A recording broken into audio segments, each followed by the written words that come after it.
पधार गए हैं उनके लिए शोक करना तो महान गलती है। कारण कि मरे हुए प्राणियों के लिए शोक करने से जो प्राणी शरीर छोड़कर गया है उसको महान दुख भोगना पड़ता है। शास्त्र की बात कह रहे हैं, मनमानी नहीं। गतासुन गतासुश्च, जो शरीर छोड़ता है अगर उसके पारिवारिक जन आंसुओं से रोते तो जितनी आंसू की बूंदें रज में गिरती उतने समय तक उसे नर्क में रहना पड़ता है। इसलिए कभी भी किसी का परिवार का कोई पधारे तो रो मत, नाम कीर्तन करो, प्रभु का सुमिरन करो। प्रभु के नाम कीर्तन से सब बात बन जाती है। किस लिए रोना? जो हमारा प्रियजन उसको दुख देने के लिए रोए क्या? कदापि नहीं। जो पधार गए उनके लिए शोक करना महान गलती है। कारण कि मरे हुए प्राणियों के लिए जो शोक करके आंसू बहाता है उस जीवात्मा को दुख भोगना पड़ता है। पारिवारिक जनों को, ये अज्ञानी जन होते हैं। कुछ लोग तो मतलब ऐसे होते हैं कि उनको रोना ही रोना है।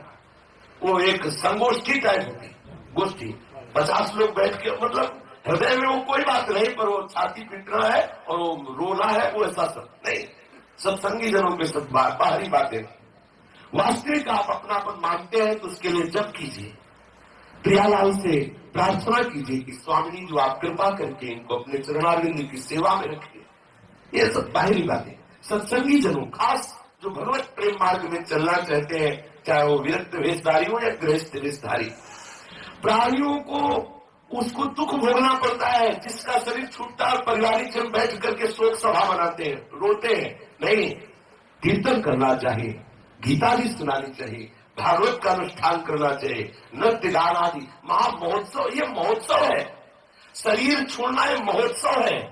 संसारिक जन शोक करते हैं, यहाँ उत्सव मनाया जाता है। इसलिए वो हमारी प्रियाजू की सेवा में गया, कितने बड़े पद का अधिकारी हो गया, हृदय में आह्लादित होना चाहिए।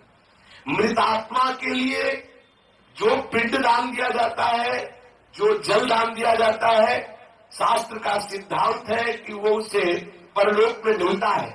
और जो पारिवारिक जन आंसू बहाते हैं, ऐसा करते हैं, इसलिए मास्तु बांधवैर्मुक्तम प्रेतो भूमते यतो वसः तस्मान रोधितव्यम ही क्रिया कार्यास्य शक्तिता। मृतात्मा को अपने बंधुओं के द्वारा जो रोना, कफ आदि, ये आंसू, ये सब, तो ये सब उसको खाने को मिलता है।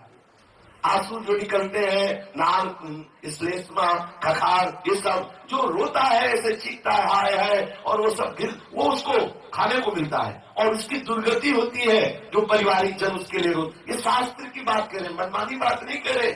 इसलिए भगवान कह रहे गतासुन गतासुश्च नाम सोचन्ति पंडिताः।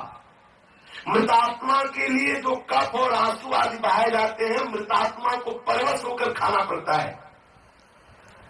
और जो अभी जी रहे हैं उनके लिए भी शोक नहीं करना चाहिए, क्योंकि उनका पालन पोषण, उनका जो भी प्रबंध, उनकी जो भी दशा, उनका जो भी भरण पोषण है, तुम्हें चिंता करने की जरूरत नहीं। चिंतन करो श्री हरि का, हरि संभालेंगे। प्रभु कहते हैं योगक्षेमम भाम्यम, मैं उसको संभालता हूं। आप सोच सकते हैं कि प्रभु ने ऐसा क्यों किया? क्योंकि अनंत जन्मों का हिसाब खत्म करके अपने जन को अपने घर में अपनी नित्य सेवा में रख लिया। तुम्हें अपने स्वार्थ के कारण दुख लगता है, प्रभु ने बहुत गलत किया, क्योंकि तुम्हारे स्वार्थ की पूर्ति उस जीवात्मा से हो रही थी। तुम्हें पता है कि पिछले जन्म में क्या था? 30 वर्ष 20 वर्ष का संबंध हुआ तो तुमने अपना मान लिया, और अनंत काल से जो प्रभु का अंश है वो अंशी के समीप गया तो तुम्हें बुरा लग रहा है। वो अपने प्रीतम के समीप गया, न जाने कब से बिछड़ा हुआ, तुमने तो बीच में उसे अपना प्रीतम मान लिया। तुमने तो बीच में मान लिया, वो तो सदैव अपने प्रीतम का था, भूल से ऐसा हुआ, अब वो अपने प्रीतम के पास गया है। गलती हमारी जो शोक कर रहे हैं, क्योंकि हमने बीच में मान लिया कि मेरा है।